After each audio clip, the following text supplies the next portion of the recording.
এবার কোরবানি হাটের খবর।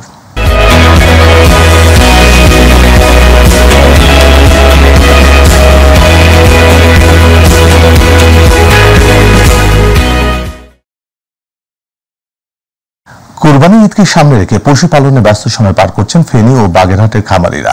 সবকটি খামারে কর্মব্যস্ত সময় পার করছেন শ্রমিক ও খামারিরা। সম্পূর্ণ দেশীয় পদ্ধতি অবলম্বন করেই দেশীয় জাতের পশুপালন মোটা তাজা করছেন তারা।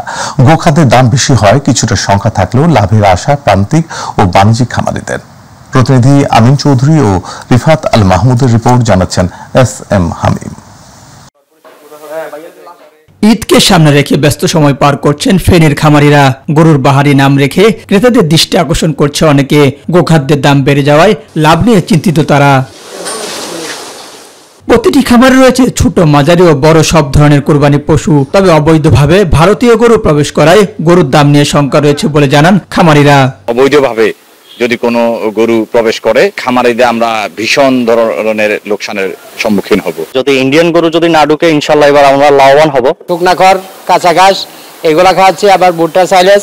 খাদ্যের দাম গত বছরের চেয়ে এই বছর অনেক বেশি। খরচ বাড়ে যায়, গরুর দাম বাড়বে। গরুর দাম যদি আমরা আশানুরূপ সেল করতে না পারি তখন আমাদের লস হবে। আসন্ন কুরবানিদের জন্য প্রায় 90,250টি পশু বাণিজ্যিক ও পারিবারিকভাবে পালন করছে খামারি ও গৃহস্থরা। ফেনীতে কুরবানির যে চাহিদা আছে, চাহিদার তুলনায় আমাদের কুরবানিযোগ্য পশুর সংখ্যা বেশি আছে এবং আমাদের যে গরুগুলা তারা তৈরি করেছে সম্পূর্ণ নিরাপদ, প্রাকৃতিক খাবার খাওয়া এগুলো কিন্তু তারা তৈরি করেছে। এদিকে আসন্ন ঈদুল আজহা উপলক্ষে বাগেরহাটে 1,12,413টি গবাদি পশু প্রস্তুত রয়েছে। ভালো দাম পাওয়ার আশায় দিনরাত পশুগুলো পরিচর্যা করছেন খামারিরা। জেলার প্রতিটি উপজেলায় অসংখ্য ছোট বড় খামার গড়ে উঠেছে। প্রাকৃতিক উপায়ে বিভিন্ন খামারে চলছে পশু মোটাতাজাকরণ করার কাজ। তাই কুরবানির পশুগুলো সম্পূর্ণরূপে আপনার ন্যাচারাল পদ্ধতিতে আমরা প্রস্তুত করি।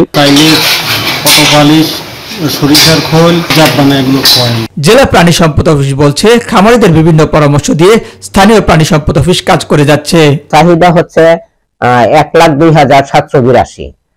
দেখা যাচ্ছে যে আমাদের 9,631টা উদ্বৃত্ত থাকবে। খামারিদের স্বার্থ রক্ষায় অবৈধ পথে আসা কুরবানির পশু আসা বন্ধে নজরদারি রাখবে প্রশাসন, এমনটাই প্রত্যাশা সংশ্লিষ্টদের।